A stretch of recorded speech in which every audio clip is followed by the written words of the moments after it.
ternyata untuk membimbing anak itu memang harus diawali dari orang dewasanya gitu, dan dari situ akhirnya dapet insight kayaknya aku ngambil psikolog klinis dewasa untuk membantu orang dewasa bisa membimbing anak-anak atau bisa mengembangkan anak-anak yang juga sehat secara mental. One, two, three, let's go!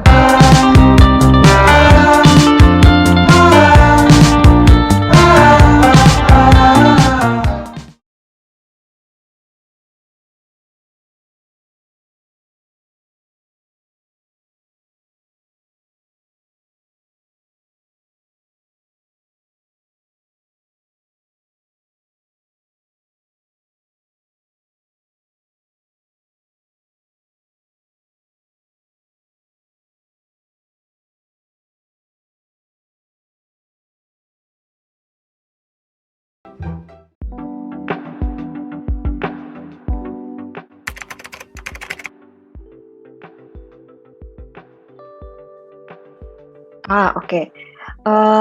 Oke, perkenalkan aku Utari Krisnamurti, aku biasa dipanggil Utari. Aku psikolog klinis dewasa yang memang menangani klien-klien dewasa dari usia 18 tahun ke atas gitu. Untuk topik-topiknya sendiri sebenarnya beragam yang sudah aku tangani, itu ada terkait hubungan romantis, kecemasan, self-esteem, forgiveness juga, dan mostly pengembangan atau seperti memberikan latihan untuk melakukan psikologi positif terkait tadi topik-topik tersebut untuk salah satu solusi. Nama saya Randi Mandala Putra, saya bekerja di salah satu perusahaan swasta di Surabaya, bidang manufaktur, lebih ke arah spare part otomotif. Untuk posisinya saat ini saya sebagai training spesialis di corporate, jadi di kantor pusat. Kalau untuk job desk-nya secara umum sih saya melakukan training, terus mungkin training need analisisnya dulu, terus kemudian prepare materi sama pelaksanaan yang pasti, terakhir evaluasi training. Trainingnya lebih ke arah ke soft skill, leadership, time management, dan lain-lain, karena kebetulan di bidang corporate lebih mengarah ke people development-nya, seperti itu.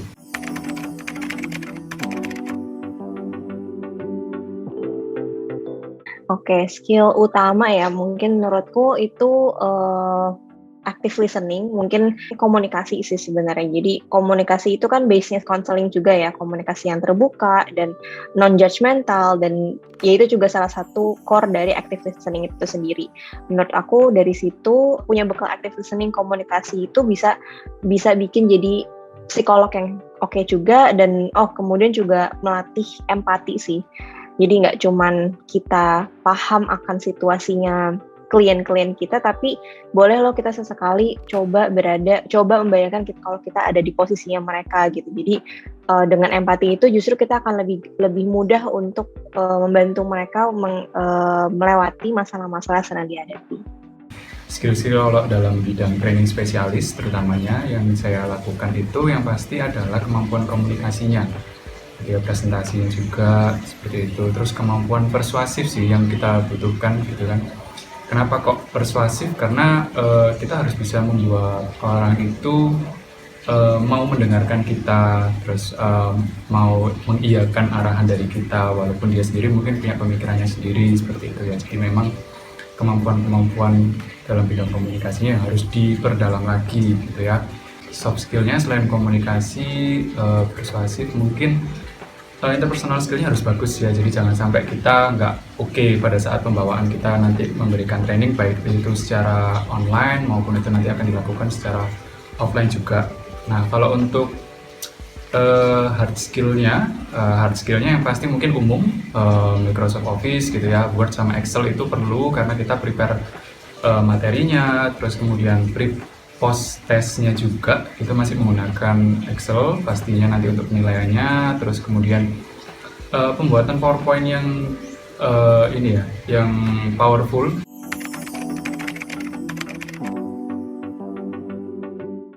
Oke. Mungkin perubahan yang kerasa banget semenjak pandemi ya, dari offline ke online gitu. Jadi ketika aku sekolah, aku diajarkan untuk conduct alat tes atau mungkin conduct counseling itu secara offline, terapi itu secara offline. Nah, ketika pindah ke online itu jadi sesuatu yang berubah banget, baru banget, dan untuk di Indonesia sendiri itu masih sangat jarang. Jadi kita kita ini lebih banyak berpangku pada penelitian-penelitian atau review-review psikolog-psikolog di luar negeri yang memang sudah terbiasa melakukan online. Nah, dari situ memang kita sebagai praktisi klinis di Indonesia jadinya lebih baik trial dan error sih, terutama ketika di awal pandemi, apakah ini cocok dengan kondisi masyarakat di sini, apakah terapinya bisa dilakukan secara efektif melalui online di Indonesia, terus dan juga akhirnya mengurangi beberapa hal seperti conducting assessment misalnya yang harus ketemu dengan menggunakan assessment Rorschach misalnya harus menunjukkan kartu secara fisik yang biasa dilakukan offline, itu juga jadinya salah satu assessment yang kita pilih terakhir banget deh untuk kondisi pandemi ini gitu. Jadi benar-benar last resort kalau misalnya memang harus kepepet banget melakukan assessment tersebut. Tapi along the way, karena sudah lumayan kita udah 2 tahun lebih ya dalam kondisi pandemi ini, jadi sudah lebih terbiasa sih sebenarnya untuk melakukan konseling secara online. Yang pasti yang berkaitan dengan psikologi industri organisasi pastinya. Kalau mungkin yang waktu saya zaman kuliah itu lebih mengarah ke MSDM ya. Kalau dari yang saya pernah terima waktu di kuliah dengan yang sekarang yang pasti masih relevan itu TNA. Jadi bagaimana kita melakukan training need analysis di perusahaan gitu ya, terus ataupun secara personal ke karyawan yang akan dipromosikan. Terus kita untuk mencari tahu gap-nya, untuk kita ngasih trainingnya nanti nutup gap-nya, itu kita lihatnya dari training need analysis. Itu masih sangat-sangat digunakan di bidang saya sebagai training spesialis. Tapi kalau misalnya untuk yang lainnya mungkin coaching dan counseling ya, itu masih sangat-sangat relevan dan sangat-sangat digunakan. Jadi kita harus melatih kemampuan observasinya kita, analisisnya kita itu seperti apa, itu harus dilatih dengan baik, terutama nanti saat sesi counseling sama coaching itu nanti, atau mungkin lebih dalam lagi ke mentoringnya gitu ya, nggak cuma coaching tapi ke mentoringnya juga, itu yang masih sangat-sangat relevan. Kalau untuk hambatan yang dialami yang pasti ketika kita mau mengaplikasikan teori yang kita pahami secara perfect gitu ya, itu akan biasanya kebanyakan bertuburkan dengan kebutuhan organisasi seperti itu. Mungkin organisasi itu paham bagaimana seharusnya kita dalam melakukan people development baiknya seperti apa, cuman terkadang kebutuhan organisasi tidak sepenuhnya sejalan dengan yang seharusnya di teori yang kita pahami gitu ya. Nah, itu juga menjadi kendala. Jadi bagaimana kita harus bisa luas mengadaptasi teori yang bisa diaplikasikan terkait dengan people development misalnya dengan kebutuhan perusahaan. Terus mungkin lebih hambatan ke arah pergeseran fokusnya ya. Kalau memang fokusnya hanya di human resource, itu mungkin juga perlu diberikan pemahaman terkait dengan bagaimana sekarang sudah di luar itu mengarah ke human capital, tidak melihat SDM itu sebagai resource lagi, tapi melihat SDM itu sebagai talent yang harus dikembangkan untuk perusahaan kita bisa berkembang juga.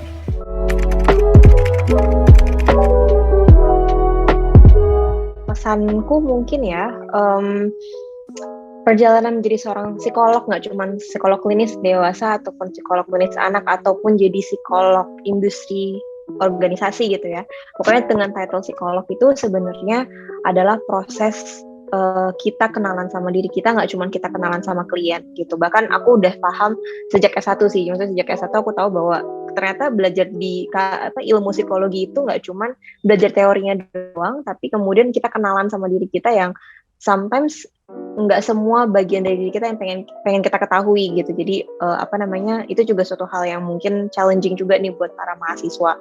Nah, pesanku adalah ketika kita ketemu sama suatu hal yang mungkin baru tentang diri kita, ketahuilah bahwa kita tuh nggak sendirian. Dosen-dosen di kampus kita itu kebanyakan psikolog, jadi boleh banget loh untuk ditanya-tanyain atau untuk jadi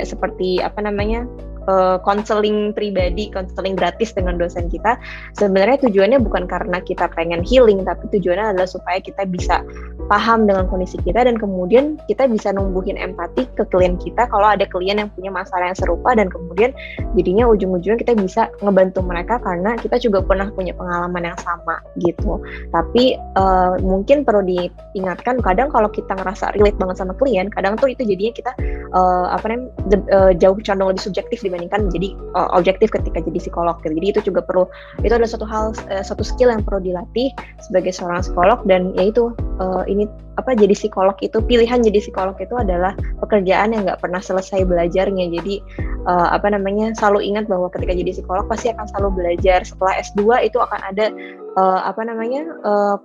pelatihan lainnya. Oke, nggak ngambil S3 tapi pasti akan ada sekolah-sekolah lainnya yang bisa memperkaya ilmu kita gitu. Jadi intinya adalah kalau mau jadi psikolog, pahamilah bahwa ya udah, pekerjaannya itu nggak cuma konseling doang atau kliennan doang, tapi belajar juga untuk kita jadi pribadi yang jauh lebih baik juga.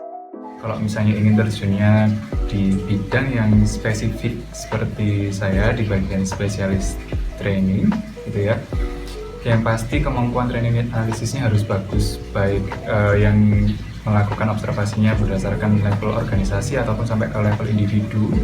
Itu harus cermat menangkap di mana sisi gap-nya, harus tahu juga teknik-tekniknya, cara-caranya untuk menutup gap tersebut, karena tidak semua gap itu ditutup dengan training gitu ya. Banyak hal yang bisa dilakukan untuk menutup gap-nya, training hanyalah salah satunya. Jadi harus tahu bagaimana cara-cara yang bisa disuggestkan kepada karyawan itu sendiri untuk menutup gap-nya ataupun organisasi gitu ya. Selain training analisisnya harus kuat, yang pasti observasi, coaching, counselingnya juga harus bagus, sama mentoringnya juga, terutama nanti ketika memang sudah levelnya di staff up gitu ya, nggak cuma level staff. Nah itu harus kuat di sana, jadi banyak-banyak belajar dan berlatih. Jangan lupa kepercayaan dirinya harus dipupuk gitu ya. Jangan sampai ketika mau masuk ke training spesialis tapi nggak percaya diri untuk kemampuan kita sendiri gitu ya, karena mungkin banyak materi yang harus kita pelajari, tapi itu bisa learning by doing gitu ya. Kita belajarnya sambil jalan, tapi yang pasti percaya dirinya harus ada dulu.